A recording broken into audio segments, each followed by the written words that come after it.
Okay, today we're going to do dependent events. Yesterday we did independent.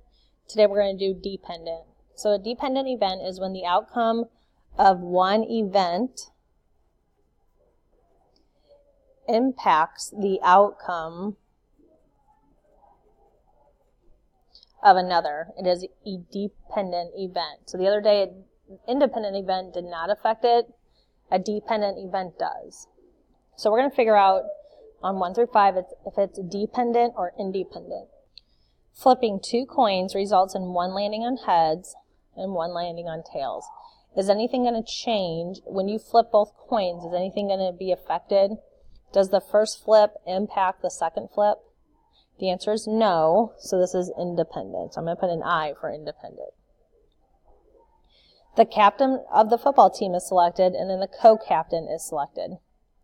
Does picking the captain impact picking the co-captain?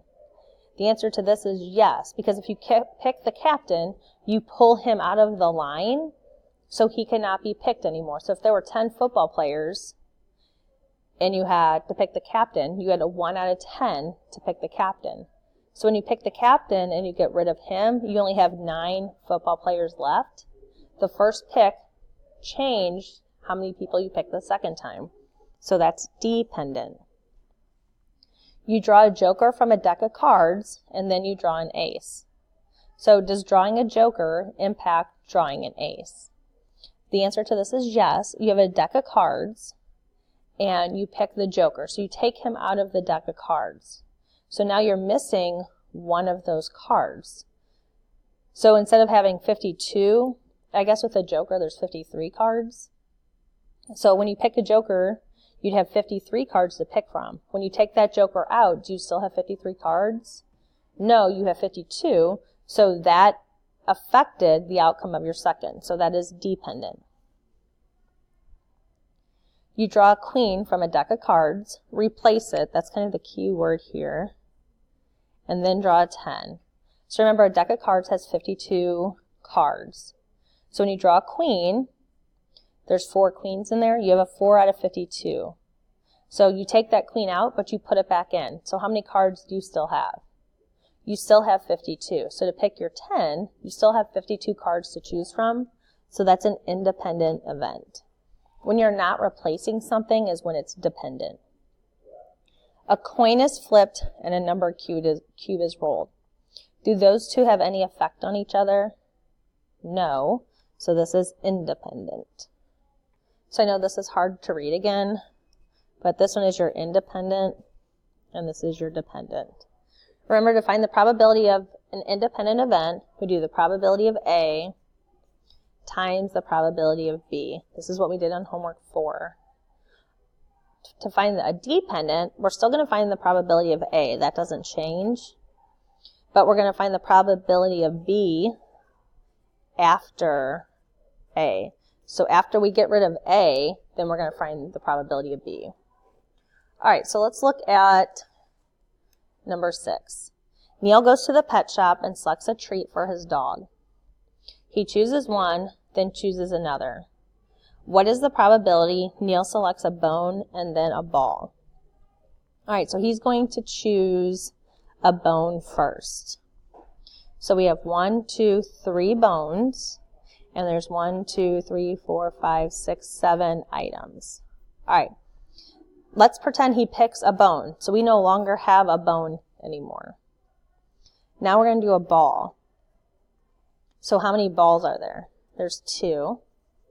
Now how many items are there? Well, now instead of 7 items, there's 1, 2, 3, 4, 5, 6 items because we took the bone out. This is what dependent events are. The big difference is we're getting rid of the one we already chose.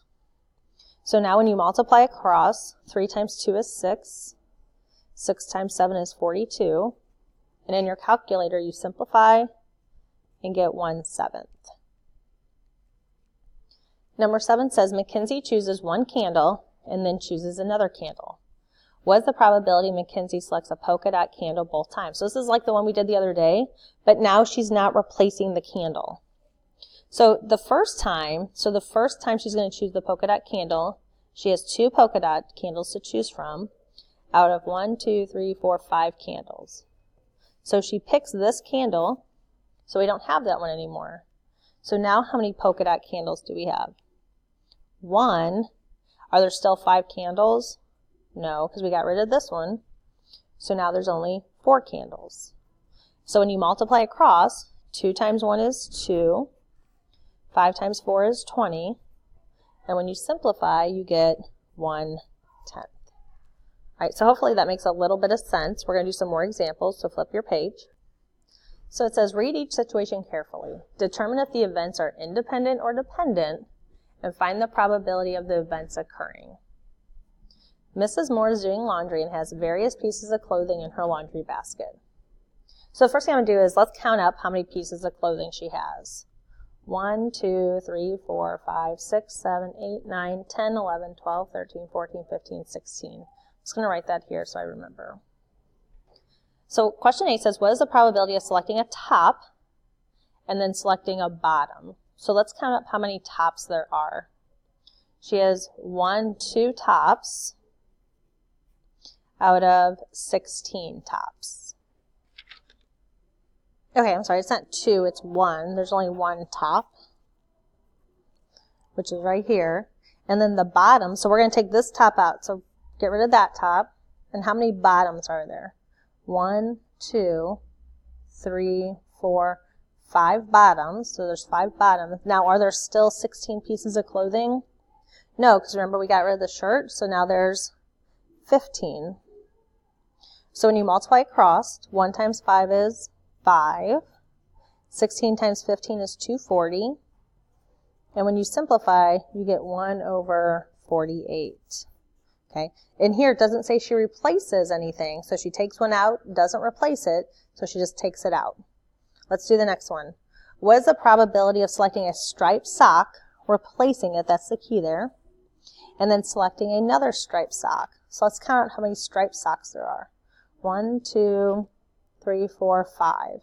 So there's 5 striped socks, and the first time she has 16 to choose from.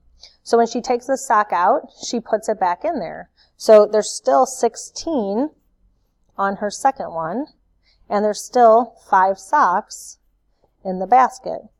So when you do 5 times 5, you get 25. 16 times 16 is 256, and that is simplified. Okay, so what's the probability of selecting a towel, replacing it? I like to box that in so I know it's an independent event. And then selecting another towel. So there's 1 towel out of 16. So we take it out, put it back in. So there's still 16 items, and there's still only 1 towel. So we multiply. 1 times 1 is 1. 16 times 16 is 256. So 1 out of 256 is your answer. 11. What is the probability of selecting a skirt and top, one choice after another? So try that one on your own and try 12. Hit pause, and when you have your answer, come back and hit play and check it. So do it on your own first and then come back and check. Okay, so let's check your work. The probability of selecting a skirt first, there are 2 skirts out of 16, but we're going to get rid of 1 skirt. So I no longer have 2 skirts. I also no longer have 16 items. So I have 15 for my next choice.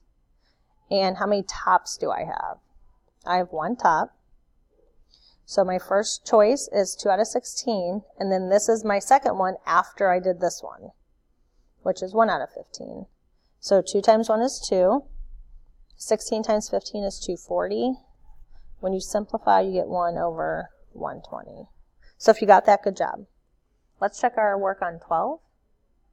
What is the probability of selecting a matching pair of solid socks, one choice after another? Okay, so we're going to first find the probability of a solid sock. So there are 1, 2, 3, 4 of them that are solid out of 16.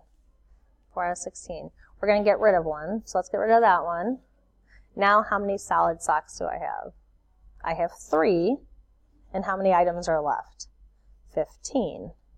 So when you multiply this, 4 times 3 is 12. 16 times 15 is 240. When you simplify, you get 120.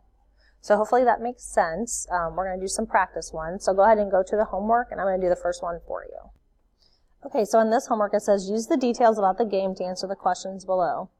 In a board game, students draw a number, do not replace it, so these are all going to be dependent, and then draw a second number. Determine the probability of each event occurring. So number 1 says, drawing an odd number. So the odd numbers, this is odd, even, even, odd, even, odd, even, even. So the odd numbers I have are 1, 2, 3 odds. And there's 1, 2, 3, 4, 5, 6, 7, 8 total. So I'm going to draw an odd number and I'm going to take it out. I'm not going to keep it. I'm not going to replace it. So let's get rid of this 1. So 3 out of 8 is the odd number.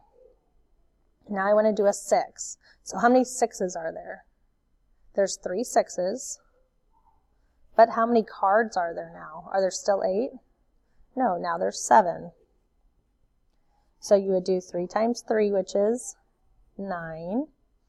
8 times 7, which is 56. And then you're going to check to see if that's simplified.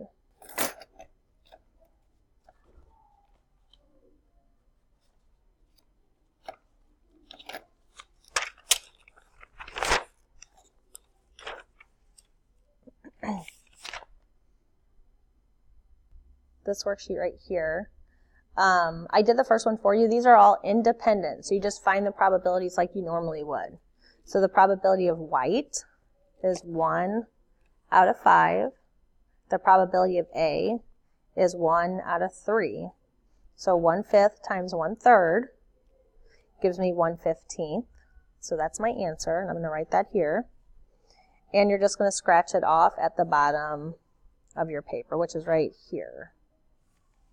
So for 2, the probability of white, which is 1 out of 5 again, the probability of B is 2 out of 3.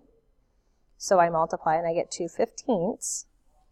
And I'm going to scratch that off at the bottom. Okay, so make sure homework 5 and this gets done. And I'll see you tomorrow.